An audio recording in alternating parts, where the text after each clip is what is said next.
Hello everyone दोस्तों, क्या हाल चाल आप लोगों का। आज हमारा 1000 वीडियोस की सीरीज का 197 नंबर वीडियो।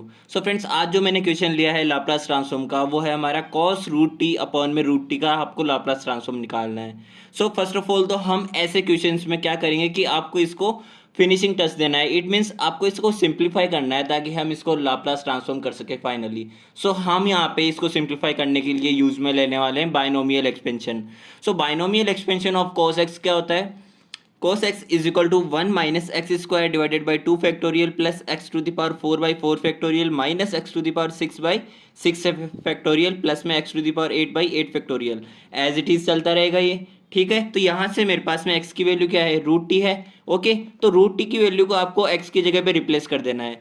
यहाँ पे जब मैं रूट टी रखता हूँ तो एक्स स्क्वायर की जगह पे x हो जाएगा, एक्स टू द पावर 4 की जगह एक्स स्क्वायर हो जाएगा, इट मीन्स टी स्क्वायर हो जाएगा, and X to the power 6 की जगह पे टी क्यूब हो जाएगा एज इट इज़। यहाँ पे टी टू द पावर 4 हो जाएगा, एंड डिवाइड में हमारा जो डिनोमिनेटर है वो as it is as a formula हमारा चलता रहेगा। ठीक ठीक है, ओके।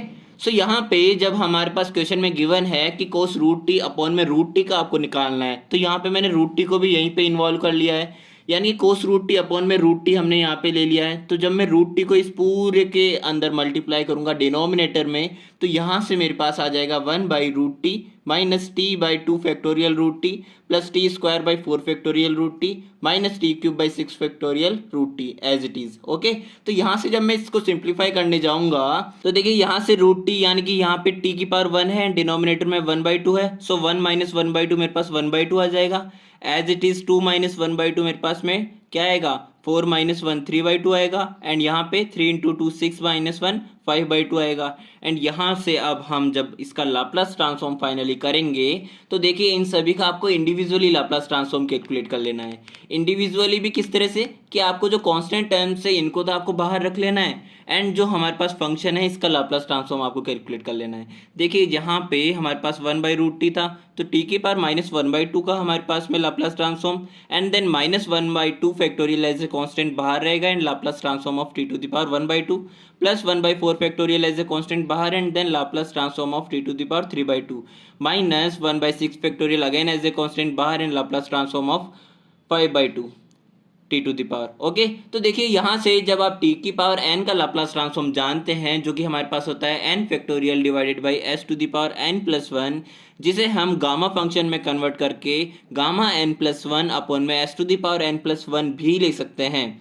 तो यहाँ से मैं हर एक फंक्शन के लिए आपको गामा में कैलकुलेट करके बताऊंगा। ओके, हम फैक्टोरियल में ना जाके गामा में जाएंगे फर्स्ट ऑफ ऑल। गामा में जाने के लिए देखिए हम किस तरह से करेंगे। ये दो आइडेंटिटीज हम बाद में नोटिस करेंगे, एक बार के लिए आप इनको यहीं पे रिमार्क कर लीजिए। Okay, Laplace transform of T to the power minus 1/2, it means N की वैल्यू हमारे पास क्या है, -1/2। माइनस 1/2 प्लस 1 क्या हो जाएगा मेरे पास, गामा 1/2 डिवाइडेड बाई 1 माइनस 1/2 क्या हो जाएगा, again S to the power 1/2। ऊपर मेरे पास में जो गामा में बन रहा है नंबर, वही हमारे पास एस की पावर में नीचे आएगा, यानी कि हमारे पास जब 1/2 फैक्टोरियल के लिए कैलकुलेट करेंगे टी की पावर 1/2, यानी कि 1 प्लस 1/2 क्या हो गया 3/2, तो एस की पावर भी 3/2, 3/2 प्लस 1 क्या हो गया 5/2, यानी कि एस की पावर भी 5/2। एंड यहाँ पे जब हम 5/2 प्लस 1 करेंगे तो मेरे पास 7/2 आएगा, तो S to the power again 7/2। Okay, आपको बार बार कैलकुलेट करने की नीड नहीं है। यहाँ से जो गामा 1/2 है इसकी वैल्यू हमारे पास क्या होती है, रूट पाई होती है, एंड देन यहाँ से S to the power 1/2, S to the power 3/2, S to the power 5/2 as it is हमारे पास रहेगा। ओके, हमने लास्ट पेज पे इस लाइन तक आ चुके हैं, सॉल्व कर चुके हैं। अब देखिए यहाँ से जब हम इसको गामा को कन्वर्ट करेंगे ना हमारे फंक्शन में, जहाँ से हमको रूट पाई में कन्वर्ट करना है। ओके, तो देखिए यहाँ से हमारे पास गामा एन प्लस 1 होता है एन गामा एन, यहाँ से -1 करके एन गामा एन कर दिया। ठीक है, तो यहाँ पे जब मैं गामा 3/2 के लिए कैलकुलेट करूंगा तो 3/2 माइनस 1 क्या होता है 1/2, इट मीन्स 1/2 गामा 1/2, जहाँ से गामा 1/2 की वैल्यू आपको रूट पाई मिल जाएगी। तो रूट पाई मल्टीप्लीकेशन 1/2, यानी कि root pi multiplication 1/2। Okay, and S to the power 3/2 as it is. And gamma 5/2 के लिए अगेन यहाँ पे गामा 3/2 करेंगे मल्टीप्लीकेशन 3/2, एंड गामा 3/2 के लिए अगेन मेरे पास क्या आ जाएगी 1/2 गामा 1/2 ऊपर से। 3/2 मल्टीप्लीकेशन 1/2 एंड गामा 1/2। यहाँ से मेरे पास में गामा 1/2 की वैल्यू जब हम रखेंगे तो root pi multiplication 1/2 multiplication 3/2, and denominator में हमारे पास में 4 factorial multiplication S to the power 5/2। तो यहाँ से अब हमको इसको सिंप्लीफाई करना है। हमने लाप्लास ट्रांसफॉर्म तो कैलकुलेट कर लिया है। अब देखिए सिंप्लीफाई हम किस तरह से करेंगे। यहाँ से अगर मैं root pi and root S, जो कि मेरा हर एक टर्म में कॉमन है, हर एक एक्सप्रेशन में है, तो मैं रूट पाई अपॉन में रूट एस को बाहर ले लेता हूँ। तो मेरे पास में क्या बनेगा, यहाँ से तो 1 रह जाएगा रिमेनिंग, 1 माइनस यहाँ से भी ये चला जाएगा, यहाँ से 3/2 माइनस 1 होगी पावर, तो मेरे पास में क्या आएगी, एस की पावर 1 आएगी।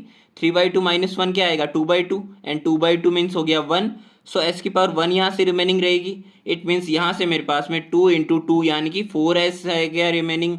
एंड अगेन यहाँ से जब आप करेंगे रूट पाई अपॉन में रूट एस को, तो यहाँ से तो रूट पाई गया, and root S means 5/2 minus 1/2 यानी कि 4/2, 4/2 यानी कि 2, यानी कि एस स्क्वायर यहाँ से रिमेनिंग रहा। एंड 4 फैक्टोरियल इंटू 3 फैक्टोरियल जब आप करेंगे, तो यहाँ से मेरे पास में देखिए क्या क्या रिमेनिंग रह जाएगा। जब हम आफ्टर मल्टीप्लिकेशन देखेंगे तो यहाँ पे मेरे पास में 32s स्क्वायर आएगा। ओके, तो देखिए यहाँ से जब आप इसको कन्वर्ट करने जाएंगे किसी एक बाइनोमियल एक्सपेंशन में, कॉन्ट्रास्ट करेंगे, तो यहाँ से आप इसका एक्सपेंशन जानते हैं, e⁻⁻x होता है 1 minus x plus x square by 2 factorial minus x cube by 3 factorial. It means आप यहाँ से एक अजम्पशन लगाइए कि अगर मैं x की वैल्यू को 1/2 स्क्वायर एस यानी कि 1/4s रखता हूँ, तो यहाँ से एक्स स्क्वायर के लिए मेरे पास ये वैल्यू मिल रही है। यानी कि जब आप 1/2 स्क्वायर एस का होल स्क्वायर करेंगे, तो यहाँ से मेरे पास में क्या आएगा, 1/2 स्क्वायर यानी कि 4 का स्क्वायर हो गया 16 एंड एस स्क्वायर। ओके, तो देखिए यहाँ से अगर हम इसको सॉल्व करते हैं तो मेरे पास में 1/2 फैक्टोरियल यानी कि 2 मल्टीप्लिकेशन 2 स्क्वायर यानी कि 4 का होल स्क्वायर हो गया 16 एंड एस स्क्वायर। तो यहाँ से मेरे पास में फाइनली 16 इंटू 2 क्या आ जाएगा, 32 आ जाएगा। इट मीन्स हैंस प्रूफ कि हम इसको e⁻⁻x के रूप में लिख सकते हैं, क्योंकि ये हमारी जो फॉर्म है ये e⁻⁻x की फॉर्म में चल रही है। ठीक है, यहाँ पे x की वैल्यू हमारे पास फॉलो कर रही है e⁻⁻x को। तो यहाँ से हम लिख देंगे √π/s मल्टीप्लीकेशन e⁻−1/4s, जो कि हमारे पास यहाँ से हमने x की वैल्यू को कंसिडर किया था। ओके, तो फाइनली मेरे पास में Laplace transform of cos √t upon में √t की वैल्यू क्या आ गई है, √π/s मल्टीप्लीकेशन e⁻−1/4s। सो ये था हमारा आज का Laplace transform. Thank you so much देखने के लिए, मिलते हैं हमारे नेक्स्ट वीडियो में।